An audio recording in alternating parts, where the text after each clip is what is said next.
Hello बच्चों। Question में लिखा है smooth chain A B of mass M rest against the smooth surface in form of quarter circle of radius capital R. If it is released from rest the velocity of the chain after it comes over the horizontal part. Clear, ध्यान से सुनो। कहने का मतलब कि जो chain है वो यहां पहुंच जाए। अच्छा, चेन यहां पहुंच गई तो अब इसकी पोटेंशियल एनर्जी हम जीरो ले लें क्योंकि रेफरेंस हमने यही लिया हुआ है। तो यहाँ पे कंसेप्ट यूज होगा total energy initial is equals to total energy final, जो कि final energy purely in form of kinetic energy है। तो हम लोगों को सबसे पहले इसमें इनिशियल एनर्जी फाइंड करनी पड़ेगी। तो अगर मान लो यहाँ कहीं से किसी भी एंगल थीटा पे हम लोग एक छोटा सा एलिमेंट लेते हैं डी थीटा का, बराबर है, तो इसका मास जो डीएम होगा, DM that is equals to M by L into DL. तो यह आ जाएगा m बाई एल और dl की जगह हम लोग लिखेंगे r डी थीटा। ये हो गया dm। अब अगर ये वाला एंगल मैंने थीटा लिया है तो ध्यान से देखेगा, इसकी जो हाइट होगी रेफरेंस से वो ये वाली ब्लू लाइन होगी। तो क्या ये जो ब्लू लाइन है जिसको मैं अगर h लिखूं तो क्या दिख रहा है? It is r minus R cos theta. क्यों साहब? ये वाला पार्ट हो जाएगा r कॉस थीटा और टोटल ऊपर से नीचे तक r है, तो जो बचा हुआ हाइट है वो जाएगा r minus R cos theta. तो अब मैं अगर इसकी पोटेंशियल एनर्जी लिखूं du, तो मैं यहां से लिखूंगा डीएम जी एच, बराबर है। अब मैं डीएम की वैल्यू पुट कर देता हूं, तो DM is equal to M by L into R D theta. तो यहां पे एल आ गया और ये हो गया जी, बराबर है डी थीटा यहां पे रहेगा। डी एम में हम लोगों के पास ये डी थीटा था पहले, जी इंटू एच, और एच की जगह आ रहा था R minus R cos theta. तो मैं यहां से लिख सकता था M R square G by L integration of one minus cos theta D theta and limits will be from zero to pi by two. Clear है? जीरो से pi by to limit क्यों लगाई साहब? सबसे पहला जो डीएम मिलेगा वो यहां मिलेगा और सबसे लास्ट यहां मिलेगा। तो दिख रहा है कि थीटा पहले जीरो होगा, जीरो से बढ़ते बढ़ते हो जाएगा पाई। क्लियर?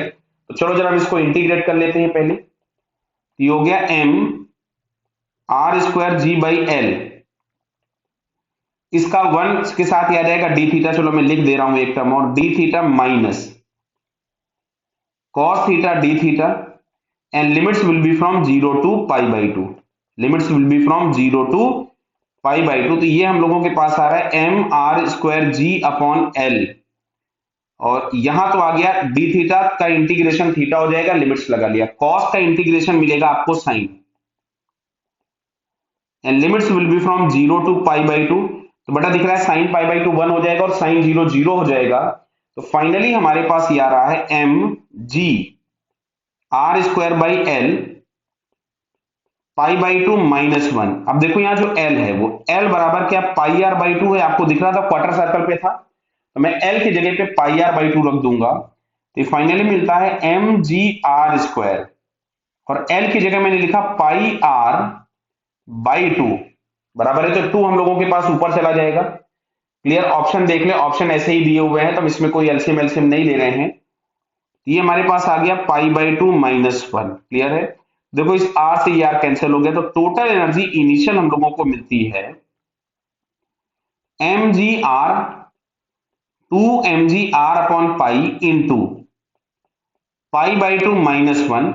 अब अगर हम टोटल एनर्जी फाइनल की बात करेंगे तो it is purely in form of kinetic energy. तो यहां से आपको मिलेगा half M V square is equal to initial energy two M G R upon pi into pi by two minus one. तो पहले तो हमने m से m क्या कर दिया, कैंसिल कर दिया। क्या क्लियर हो रहा है?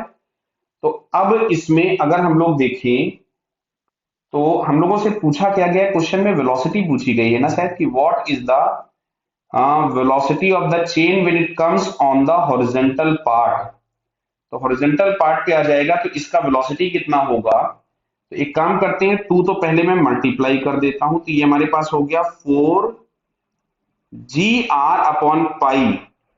एलसीएम ले लेते हैं तो ये मिलेगा यहां से pi minus two upon two, इस टू से ये टू कैंसिल हो गया, तो यार है टू जी आर, और पाई अगर हम अंदर ले जाएं तो क्या one minus two upon pi मिलेगा। भाई हमको ऐसा करना क्यों पड़ा, क्योंकि जो ऑप्शंस दिए हैं वो इस फॉर्म में दिए थे, इसलिए हमको ऐसा बनाना पड़ा है। तो यहां से हम देखो सी आंसर हम लोगों को मिल जाएगा ये, अगर हम इस पे रूट लगा दें सिंपल।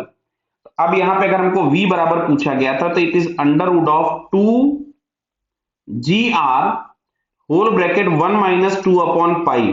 ये समझ में आ रहा था ना, हमने एलसीएम क्यों लिया, पाई को अंदर क्यों लेगा, बिकॉज हमको नोन फॉर्म में आंसर बनाना था। तो ये फिर हमारे पास वेलोसिटी हो जाएगी, जो कि हम लोगों को यहाँ पे सी ऑप्शन में दी गई है। So it's correct answer is C. Okay बेटा, ऑल द बेस्ट।